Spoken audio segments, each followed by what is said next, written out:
Infertility and fitness இதை வந்து நிறைய பேர் தப்பாக நினச்சிக்கிறாங்க. நல்ல ஆக்டிவாக இருப்பாங்க, சில பேர் ஸ்போர்ட்ஸ்லேயும் ஆக்டிவாக இருப்பாங்க, எல்லா விஷயத்துலையும் ஆக்டிவாக இருப்பாங்க. ஆனால் கல்யாணம் ஆகி பேபி பிளான் பண்ணுறோம் அப்படின்னு சொன்னால் நடக்காமல், எந்த எக்ஸசைஸும் பண்ணாமல் செடென்ட்ரி ஆகி, அந்த செடென்ட்ரினால அவங்க வெயிட் கெயின் ஆகி அதனால் இன்ஃபர்டிலிட்டி இன்னும் ஜாஸ்தி ஆகிடுது. ஸோ இன்ஃபர்டிலிட்டி ஆர் பேபிக்கு ட்ரை பண்ணுறவங்க 2 பேருமே குழந்தையின்மை இல்லை, நான் ஆனால் பேபிக்கு ட்ரை பண்ண போகிறேன், அப்போ நான் செடென்ட்ரியாக தான் இருக்கணுமா, நடக்கக்கூடாதா, நான் பண்ணிட்டு இருந்த ஸ்விம்மிங் பண்ணக்கூடாதா, ஜும்பா பண்ணக்கூடாதா, ஜிம்க்கு போகக்கூடாதான்னு கேட்டிங்கன்னா தாராளமாக போகலாம்.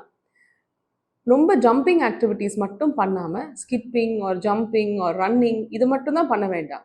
But walking at 5 kilometre speed or இஎஃப்எக்ஸ் பண்ணுறதோ இல்லை சைக்கிளிங் பண்ணுறதோ இல்லை ஸ்ட்ரென்த் ட்ரைனிங் பண்ணுறதோ ஒரு பிரச்சனையுமே இல்லை.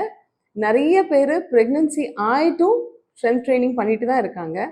I had my doctor colleague who is a 40-kilometer marathon runner. She was even running during pregnancy.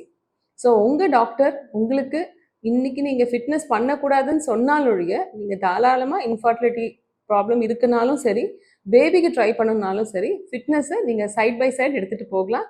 Stay fit. For free fitness consultation, visit nearest Pink Fitness.